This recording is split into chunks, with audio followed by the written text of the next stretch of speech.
Hello class, this is Mrs. Zappia with Lesson 10, Ratios of Fractions and their Unit Rates. Our essential question, can you give an example of when you would use a complex fraction and how you would calculate the unit rate? For our first problem, during their last workout, Izzy ran 2 1/4 miles in 15 minutes and her friend Julia ran 3 3/4 miles in 25 minutes. Each girl thought she was the fastest runner. Based on their last run, which girl is correct? There are several ways to solve this problem, and we will look at several different ways. When comparing speed, we often describe the rate as miles per hour. So we're going to have to convert the girls' times from minutes to hours. Then we'll calculate their rates. That will tell us for each girl how far each girl ran in 1 hour. We then compare their distances, and the girl who ran farther in the same amount of time is the faster runner. So let's start to fill in our chart with these categories. So we've got our categories filled in. Let's start putting our data in now. And we'll record the data for Izzy, and we know that she ran 2 1/4 miles in 15 minutes. So let's record that in the data chart.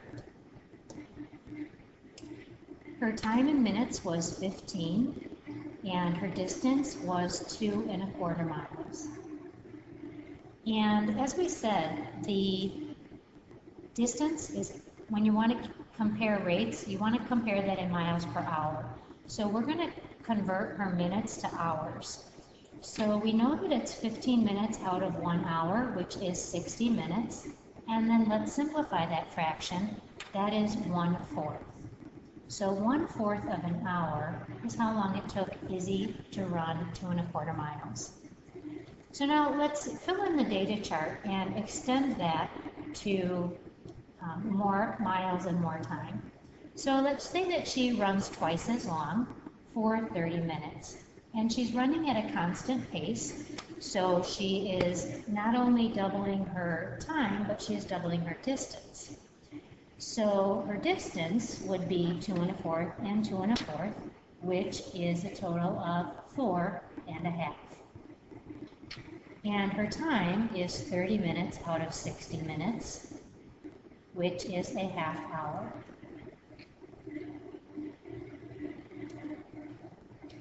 Then let's say she runs another 15 minutes. So now she has a total of 45 minutes. And she has run 45 minutes out of 60 minutes. So she has run 3/4 of an hour. And we'll add another 2 1/4 to her mileage. So 2 1/4 plus 4 1/2 is 6 3/4 miles. And we'll just keep going in 15-minute intervals. So we'll add another 15 minutes to her run. So now she has run a total of 60 minutes. And I want to go back and change this 15 minutes. I want to add the 15 minutes that she ran, so she has a total of 60. So 60 minutes out of 60 minutes is 1 whole hour. And then we add the 2 1/4 miles she runs in 15 minutes. And now she has run a total of 9 miles. We'll add another 15 minutes to her time. She has 75 minutes. Converting that to hours, that's 75 minutes out of 60 minutes, which is equivalent to 1 hour and 15 minutes, which is equivalent to 1 1/4 hours. And we add 2 1/4 miles to her distance, and she has run a total so far of 11 1/4 miles. Now we'll complete the chart for Julia. So Julia's has run 3 3/4 miles, so we'll fill in her distance for 3 3/4, and her time was 25 minutes. We'll convert that to hours, that's 25 over 60, and then simplify that to 5/12. And we'll double her time, so that's 50 minutes. And 50 out of 60 simplifies to 5/6, and her distance is 7 1/2. Because if she doubles the amount of time she runs, she doubles the distance she runs. So we'll add another 25 minutes. Now she has 75 minutes. 75 out of 60 is 1¼ hours. And her distance for that is 11 1/4. So we add 3 3/4 plus the 7 1/2 gives us 11 1/4. Now, what I'm noticing here is that we have 1 1/4 hours and 1 1/4 hours for both girls. And if they run the same amount of time, you can tell who is faster by who went further. Now let's take a look at their distance. I noticed that Izzy went 11 1/4 miles in 1 1/4 hours, and Julia went 11 1/4 miles in 1 1/4 hours. So what I'm noticing is that they ran the same amount of time and they ran the same distance. So when it says each girl thought she was the fastest runner, what we have found out that the girls are not correct. They are running in the same pace. So let's write that down. The girls are running at the same pace.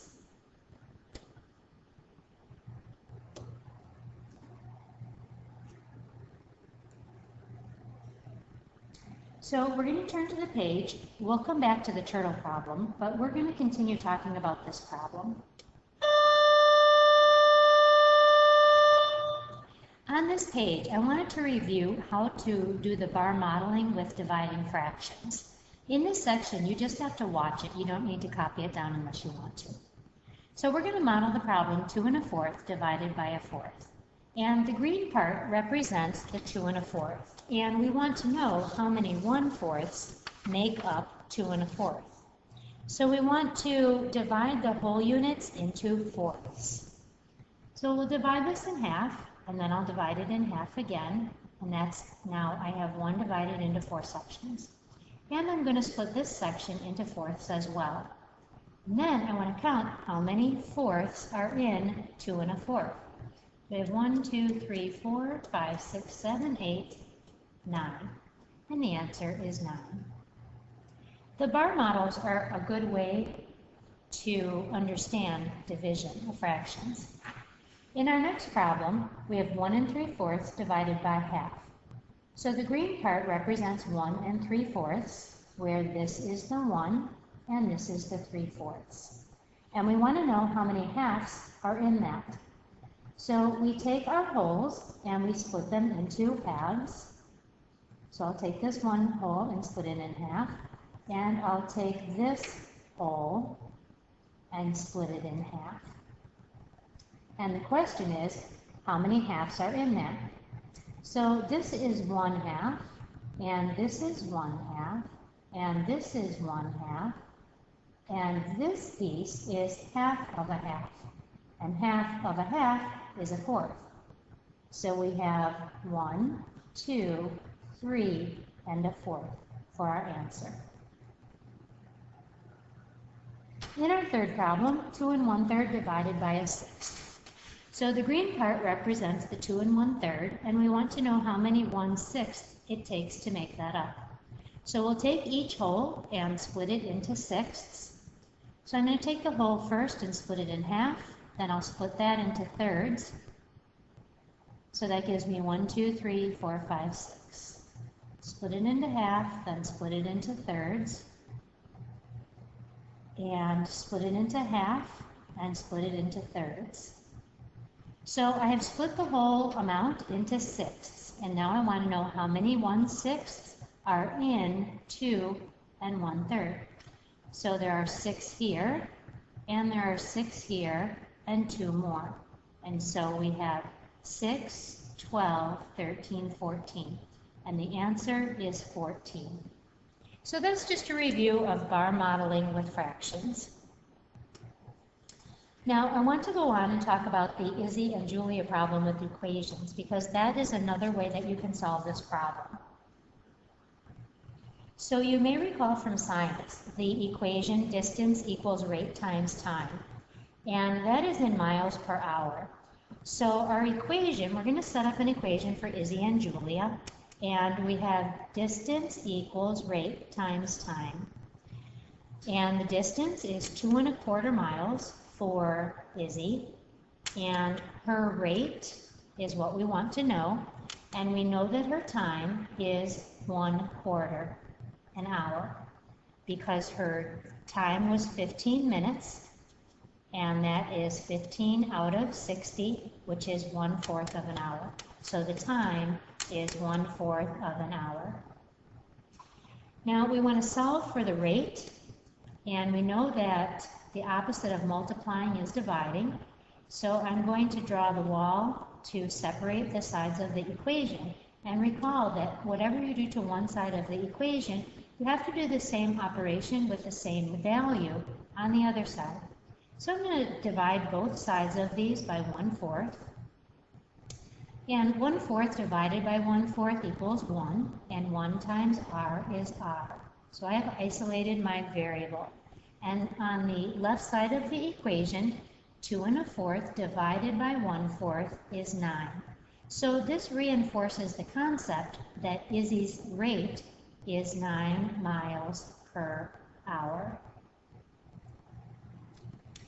Then let's take a look at Julia. We've got a distance formula. Distance equals rate times time, where distance is how far she ran, and that's 3 3/4, and that's equal to her rate, which was 5/12, and her time, her rate, I stand corrected there, her rate is what we are looking for, and her time is 5/12.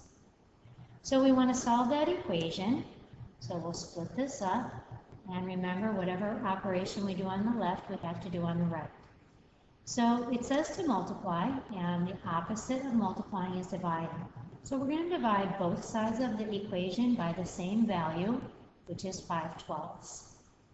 A number divided by itself is 1, and 1 times r is r. And 3 3/4 divided by 5/12 is equal to 9. So again, Julia's rate is 9 miles per hour. And that reinforces the idea that the girls ran at the same rate. They were not, one of them was faster than the other.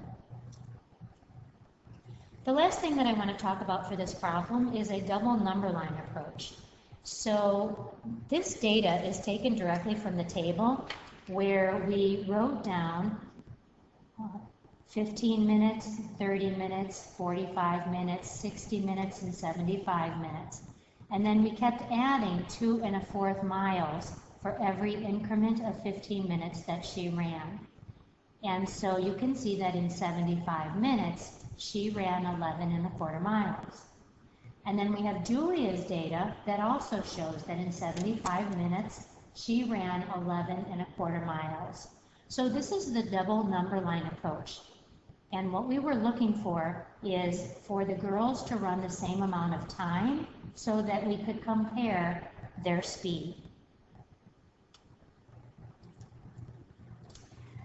So there are more notes for this lesson. You may want to take a short break right now and then go back to page 1 to complete the lesson. So we're back on page 1. This is page 45 of the notes. A turtle walks 7/8 of a mile in 50 minutes. To find the turtle's rate, Meredith wrote the following complex fraction. 7/8 divided by 5/6. So what makes this a complex fraction is that it has a fraction within a fraction. The numerator is a fraction, the denominator is a fraction. And that's what makes it complex. Explain how the fraction 5/6 was obtained. Well, we know that it's 50 minutes, and we know that it's 7/8 of a mile. So if you're looking for the turtle's unit rate, that would mean miles per hour. And that would mean miles over hours. So the 50 minutes was converted. So it's first written as a fraction, 50 minutes out of 60 minutes, and then that is simplified to 5/6. So that is her speed in hours, the turtle's speed in hours. That is the turtle speed in hours. So determining the unit rate. Remember that the unit rate is y divided by x.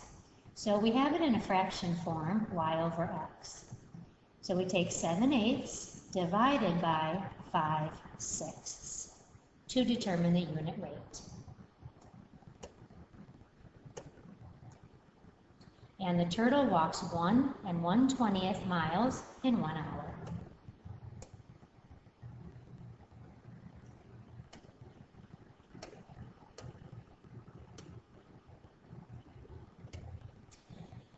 So we are on page 46 in your notes right now. For Anthony's birthday, his mother is making cupcakes for his 12 friends at his daycare. The recipe calls for 3 1/3 cups of flour. This recipe makes 2 1/2 dozen cupcakes. Anthony's mother only has 1 cup of flour. Is there enough flour for each of his friends to get a cupcake? Explain and show your work. So let's take a look at what the rate is.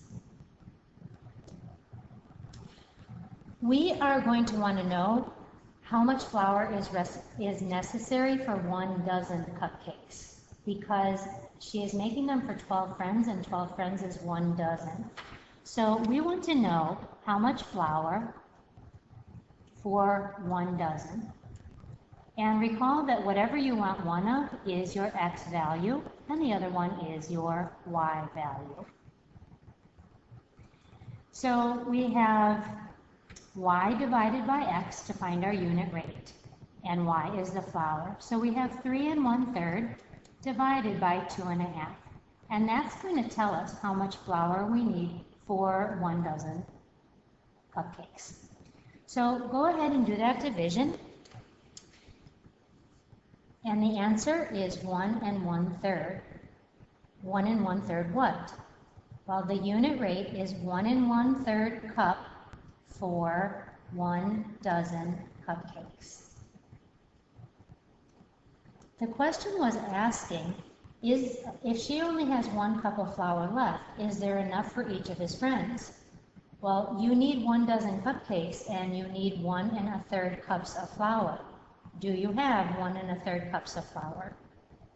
No, you only have 1 cup of flour. So there's not enough room, or there's not enough flour, because she needs 1 1/3 cup, and she only has 1 cup. Continuing to exercise 2. Sally is making a painting for which she is mixing red paint and blue paint. The table shows the different mixtures being used. Now, she's keeping track of the amount of red paint and blue paint so that her purple paint has the same tint of purple every time. It's not lighter, it's not darker, it's the same. The question is asking, what is the unit rate for all of the values for the blue paint compared to the red paint? So, calculating the unit rate, remember that that is y divided by x. Remember that your first column is your x values, and your second column is your y values.